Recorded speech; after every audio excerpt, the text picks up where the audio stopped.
Look, today I wanted to come by and visit the Houston Food Bank, but before I kind of turn it over to Matt Toombs, who's affiliated with the Houston Food Bank, as you can see, many of us now wearing these face coverings. The CDC has put forth this recommended guidelines. It's not mandatory, but they're recommending because things are changing. And these face coverings, they're not KN95 masks or N95 masks or surgical masks, because we're reserving those for our first responders and healthcare providers, the people that are out there every day to keep everyone safe. But for those, there are a lot of people who are asymptomatic. They're not experiencing any symptoms, no cough or tightness of chest or fever. They are asymptomatic. But the reports are saying that you can be asymptomatic and still be contagious.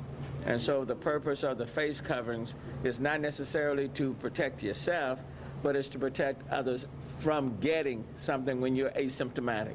You know, I don't have a fever, I don't have a dry cough, I don't have tightness of chest, but that doesn't necessarily mean that I cannot be contagious or infect someone else. So the purpose of it could be a cloth, I just call it a facial covering, and then we're going to do everything that we can to try to make these face coverings of these masks available, especially to our vulnerable populations like our seniors, people with diabetes, hypertension, so that they can have it. But in the meantime, if you have a handkerchief or a bandana, any sort of facial covering, that will work, as long as, you know, we're trying to save these N95 masks, for example, surgical masks, for our healthcare providers and first responders. Now, let me give the latest report for today. The number of the count that I'm getting from the Health and Human Department today is that our count has increased by 103 people who have been diagnosed with COVID-19. That brings the Houston count. This is the Houston count to 690. And so, and then it's I hate to announce we have one more death, and so our count has gone from 8 to 9. And we certainly want to extend our condolences to all of those who have lost their lives as a result of COVID-19.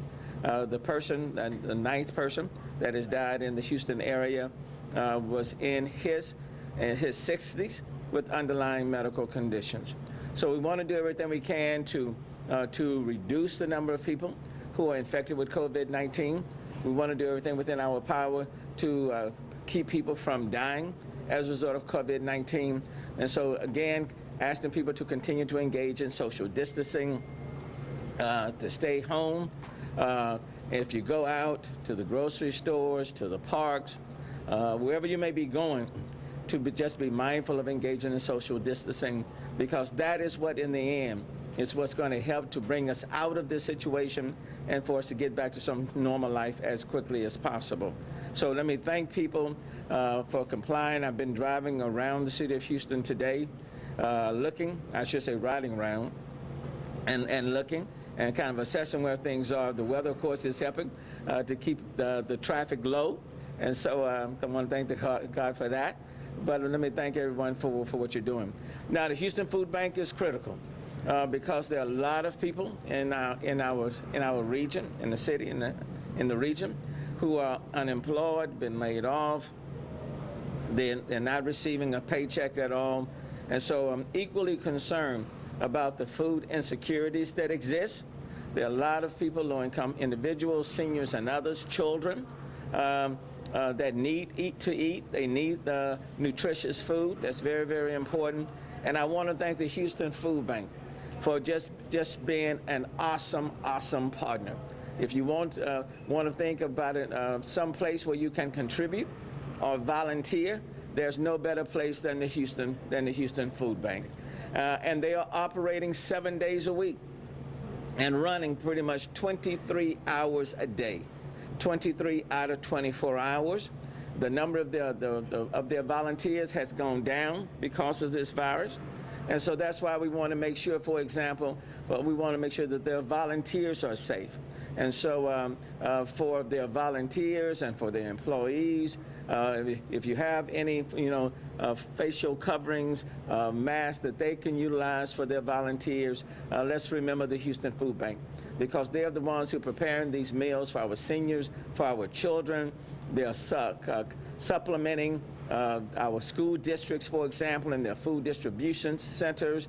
They're providing meals and food to a lot of the outlying areas outside of this building. And so let's remember them. You can either make a financial contribution to them. That would be helpful. You can continue to provide the dry goods, the canned items, perishable items. That's very, very important.